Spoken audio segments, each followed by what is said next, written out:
अभी आज अपन डिस्कस करेंगे reaction between zinc and sulphuric acid और हाइड्रोक्लोरिक एसिड। ओके, इस थ्योरी को अपन बाद में देखेंगे बेटा, पहले देखते हैं एक्चुअल में कैसे रिएक्शन होती है। सबसे पहले अपन बात करेंगे जिंक की। तो जिंक को बेटा अपन लिखते हैं बेटा Zn। ध्यान से देखना बेटा, अपन लिखेंगे Zn प्लस HCl से कराएंगे जिसे बोलते हैं हाइड्रोक्लोरिक एसिड। एक्चुअल में HCl का फॉर्मूला ऐसे ही क्यों आया, बिकॉज हाइड्रोजन की प्लस वैलेंसी होती है, क्लोरीन की माइनस होती है, वैलेंसी इक्वल होती है तो कैंसिल हो जाती है, फाइनली फॉर्मूला हो जाता है HCl। Okay, now next task zinc chloride. Zinc chloride का फॉर्मूला होता है बेटा ZnCl2। Question is that ZnCl2 कैसे बना, बिकॉज Zn की वैलेंसी होती है +2, क्लोरीन की होती है -1, वैलेंसी आर अनइक्वल, सो हमारा यहाँ पे क्या हो जाएगा, क्रॉस। तो डेफिनेटली फॉर्मूला हो जाएगा हमारा ZnCl2। ओके, यहाँ पे हाइड्रोजन गैस निकलेगी और जब भी हमारे प्रोडक्ट में हाइड्रोजन गैस निकलेगी एरो हमारा अपवर्ड होगा। ये तो हमारी रिएक्शन हो गई। अब इसका हम स्टेट डिसाइड करेंगे। तो देखना बेटा, एक्चुअल में जिंक हमारा होता है सॉलिड, और याद रखना जो भी हम एसिड लेंगे वो डाइल्यूट लेंगे। डाइल्यूट मीन्स हम यहाँ पे हम लिख सकते हैं इसको एक्वस। ओके, जो ZnCl2 बनेगा वो बेटा एक्वस बनेगा, इस चीज को याद रखना है। यहाँ पे ये बनेगा गैस। ओके, अब इसे क्या करेंगे, वैलेंस करेंगे। तो वैलेंस में देखना Zn का एक है, Zn का एक एटम है, बराबर है। बट यहाँ पे देखना हाइड्रोजन का एक एटम, लेकिन यहाँ पे दो है। तो अपन क्या करेंगे, यहाँ पे मल्टीप्लाई 2 कर देंगे, तो डेफिनेटली 2 हाइड्रोजन के हो गए और 2 क्लोरीन के हो गए। देखो यहाँ पे 2 क्लोरीन के हो गए, वैलेंस हो गया। वैलेंसिंग रूल क्या कहता है, सबसे पहले अपन क्या करेंगे, मेटल को बैलेंस करेंगे, फिर अपन क्या करेंगे, नॉन मेटल को बैलेंस करेंगे, है ना, फिर अपन ऑक्सीजन को करेंगे, फिर अपन हाइड्रोजन करेंगे। ओम फो, इसी के साथ अपन आगे बढ़ते हैं। नेक्स्ट रिएक्शन अपन क्या करते हैं यहाँ, Zn प्लस, अभी मैंने कहा था ना सल्फ्यूरिक एसिड, तो सल्फ्यूरिक एसिड का फॉर्मूला होता है बेटा H2SO4। क्यों होता है, बिकॉज हाइड्रोजन की प्लस वैलेंसी होती है, सल्फेट की -2 होती है, वैलेंसी आर हमारी क्या है, unequal, so cross each other, finally formula हो जाएगा H2SO4। It is clear. Okay, जरा देखना, एक्चुअल में यहाँ पे बनेगा जिंक सल्फेट। तो समझना क्या होगा, Zn की +2 होती है, सल्फेट की -2 वैलेंसी होती है, वैलेंसी इक्वल है तो कैंसिल हो जाएगी, तो फाइनली जो फॉर्मूला होगा वो हो जाएगा ZnSO4। क्लियर है।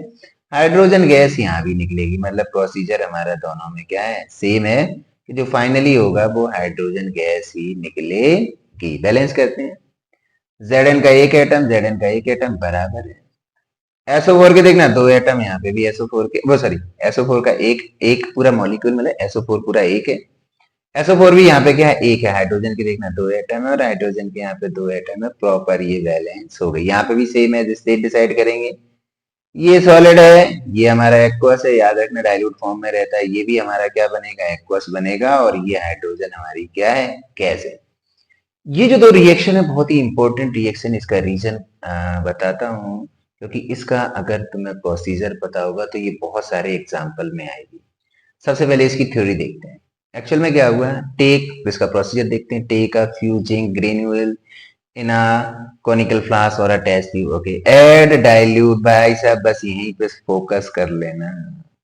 ये देखो डाइल्यूट लिखा हुआ, हाइड्रोक्लोरिक एसिड और सल्फ्यूरिक एसिड। याद रखना बेटा, कभी भी कंसंट्रेटेड नहीं ले सकते। अगर अपन कंसंट्रेटेड ले लेंगे तो रिएक्शन जो हमारी बहुत वाइग्रस हो जाएगी, मतलब कि बहुत स्पीड में हो जाएगी, समझ रहे हो, लैब में धुआं ही धुआं हो जाएगा रिएक्शन परफॉर्म, मतलब कि क्या होगा, दिखाई ऑब्जर्वेशन ही दिखाई नहीं देगा एक्चुअल में हो क्या रहा है। ओके, ऑब्जर्वेशन में जरा देखना, it is found that bubble of hydrogen gas are rising briskly from the surface of zinc pieces. इस चीज को जरा पकड़ लेना, मतलब जैसे ही एसिड डालोगे जिंक के साथ, वैसे ही क्या होगा, हाइड्रोजन गैस सडन निकलना स्टार्ट हो जाएगी। वो कहता है further the flask also hot, बस यही समझना।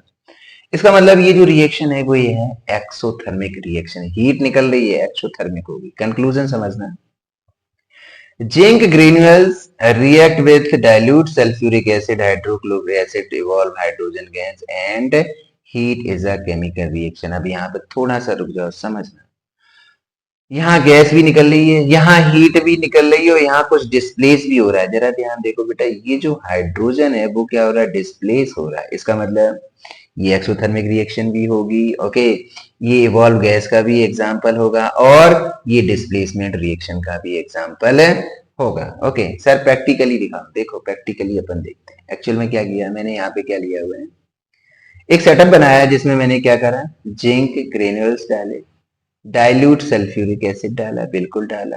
जैसे ही मैंने डाला तो यहां से ये हमारी जो हाइड्रोजन गैस है वो हमारी आनी क्या हो गई, शुरू हो गई।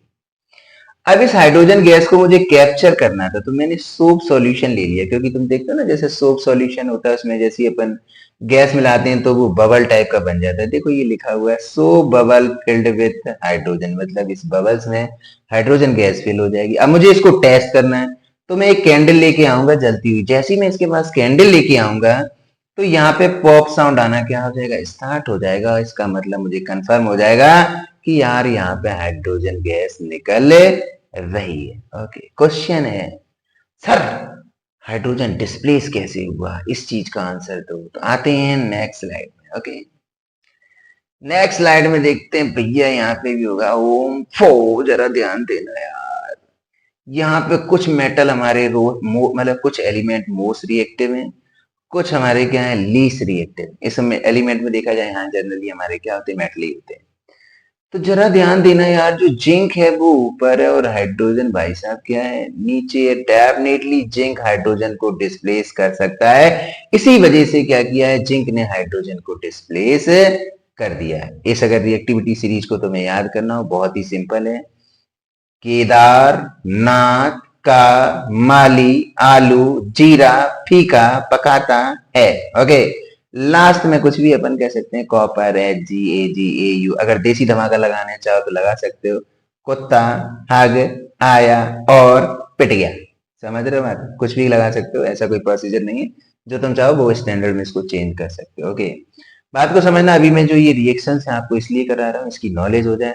बाद में मैं इससे वन लाइनर चैप्टर बनाऊंगा, समझ रहे हो बात को। पहले नॉलेज कलेक्ट कर लो। वन शॉट और गन शॉट वन लाइनर अभी इतनी जरूरी नहीं है, अभी नॉलेज की जरूरत है। जब आपको नॉलेज हो जाएगी तभी ये काम आएंगे, अदरवाइज कुछ भी काम नहीं आएगा। Thank you for watching.